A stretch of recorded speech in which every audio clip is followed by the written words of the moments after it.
Okay, we are recording and we're doing a warm-up from section 10.5. 10.5 dealt with parametric surfaces. Let me give you a moment to copy this warm-up down, and let's make sure everybody's comfortable with this problem. Okay.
Okay, so in this problem, let me get my pen here. They want us to find parametric representation for the part of the sphere. So we have a sphere centered, the center's at the origin, the radius is 4. Find a parametric representation for the part of this sphere that lies between two horizontal planes, z equals 2 and z equals -2.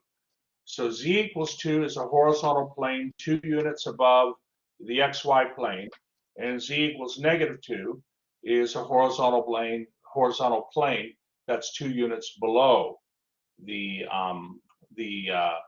xy plane. So, okay, what we want to find, we're trying to find this parametric representation, right? And we did a problem involving parameterization for a sphere, and we had two parameterizations. One parameterization dealt with variables x and y to parameterize that sphere. So again, the vector function of two parameters, as the parameters change values, the vector function moves and the tip of the vector traces out the surface. And in the example we did previously in our last class, for a sphere, we had a parameterization involving rectangular coordinates x and y, and then another parameterization involving spherical coordinates theta and phi. Well, since we're dealing with a sphere here, it might make sense to use the parameters theta and phi. So, because what's nice is you can get the parametric equations for your vector function easily. So on the next, hold on here, one moment. Don't want that there. There we go. This is what we want. So here, what I've done is I've written out those parametric equations. Okay, those are the parametric equations for your vector function. Well, the parametric equations for your surface S. Okay, that's what they are. So, and that's just the definitions of spherical coordinates. And what I have on the right here is I've drawn a little picture of a sphere with radius 4.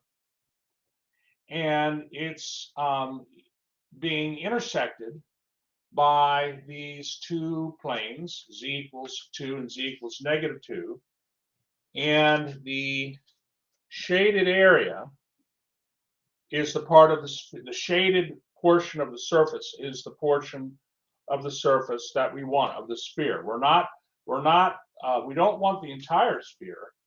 We just want the portion of the sphere that lies between those two planes. Okay, so let me give you a moment to copy.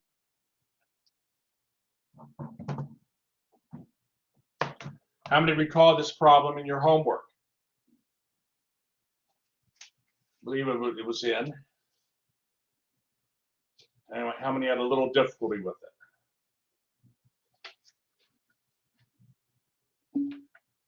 Okay, Simon remembers it. Okay.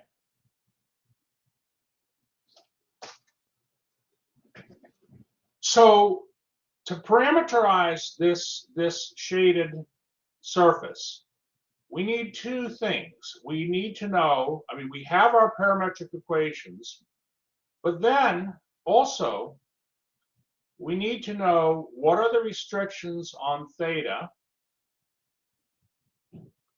and what are the restrictions on phi. Okay, so one thing that is important, of course, is to notice that, well, let me just say this the right way. If I were to put in a z-axis there, and I were to measure phi, okay, I want to be a little careful. Phi, like phi begins there, where that red angle is, and phi ends here, where that green angle is. So that shaded portion of the surface has a beginning angle and an ending angle for phi. And just for good measure, what I did here was I put a little point on the surface right here. And of course, the spherical coordinate for that is theta, rho equals 4, theta equals pi/2, and phi is pi/2, because phi is measured from the positive z-axis, just to give you a little perspective. So, okay, well, in order to find where phi begins, which is this red angle here, and where phi ends, in other words, the beginning and starting angles for phi, we need to find the intersection of the plane. Well, for the red angle, okay, we have to find the intersection of the plane z equals 2 with the sphere. Okay, so we set the z coordinates, z equals 2, equal to the z coordinate for our sphere. And we solve, we get 1/2 equals cosine phi. That means phi is 60 degrees. So always remember, let me see here, maybe I can draw it the way I want to draw it here. One moment.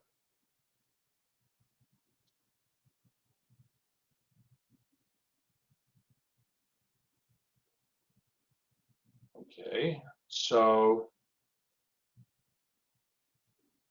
you know, you have your 30,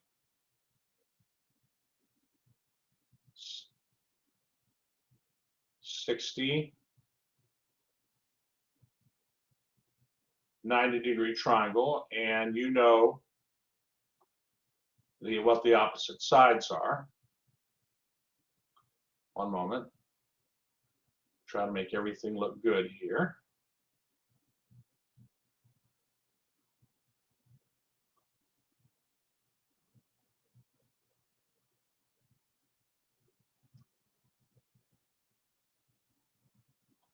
So the cosine, like a half here, this half, the cosine of 60 degrees is adjacent over opposite. So cosine of 60 degrees is a half, so phi is pi over 3. Now, if we want the intersection, well, are there any questions on that?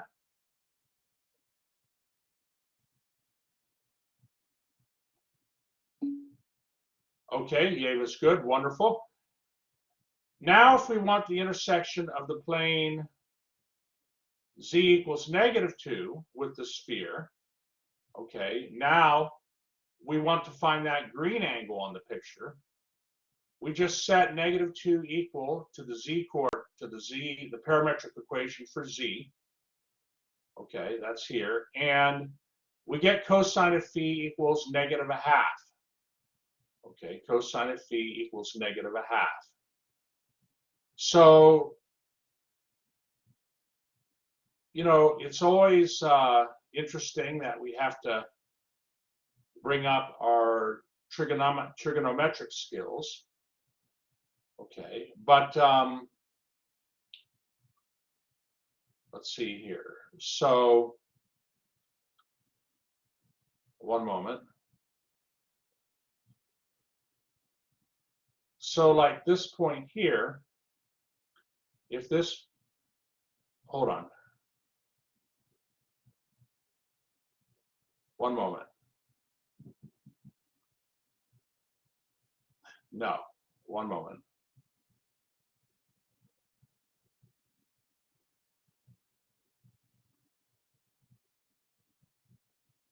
Okay, so if the cosine of phi is -1/2, then phi is 2 pi over 3. So the reference angle, based on this triangle here that we have, the reference angle is 30 degrees. No, 60 degrees, 60 degrees. So if I put a point here, and I put the coordinate -1 √3, okay, draw the right triangle, -1 √3. Okay, this here, maybe I'll put it in green. Well, I'll put it maybe in blue. This angle is 60 degrees. So the reference angle here has to be 120 degrees. Okay, and so phi is 2 pi over 3. So the surface can be described, okay.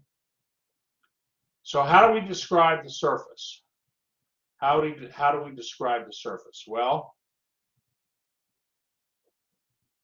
so you have to forgive me. I'm trying to get this to look good here on the bottom. One moment.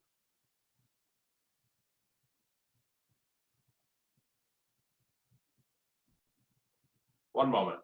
One moment.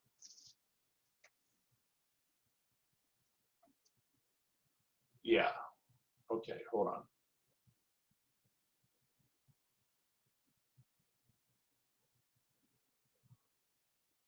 Okay, so the scanner cut off part of the answer a little bit, but I put it back in. So rho on the surface of the sphere always equals 4. In other words, if you use spherical coordinates to describe a sphere whose radius is 4, you would just have rho equals 4. But we're not talking about the entire sphere here. We're only talking about the shaded portion of the sphere between those two planes. Well, to get that, we would let theta go from 0 to 2 pi, but phi is restricted to be between pi over 3 and 2 pi over 3. So you see, in order to get those limits on that that angle phi, we needed to make use of our parametric equations. Okay, so I thought that was just a nice little. Is this helpful? This discussion here on this problem? Wonderful. Yeva's comfortable. Narina's comfortable. Good. Good. Angela's comfortable. Good. Good. Thank you, Matthew. Wonderful.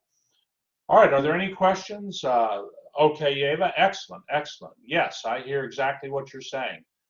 Showing that phi is between pi over 3 and 2 pi over 3.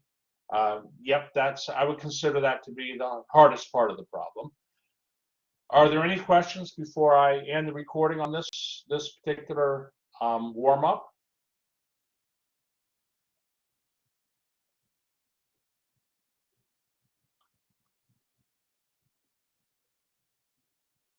Okay.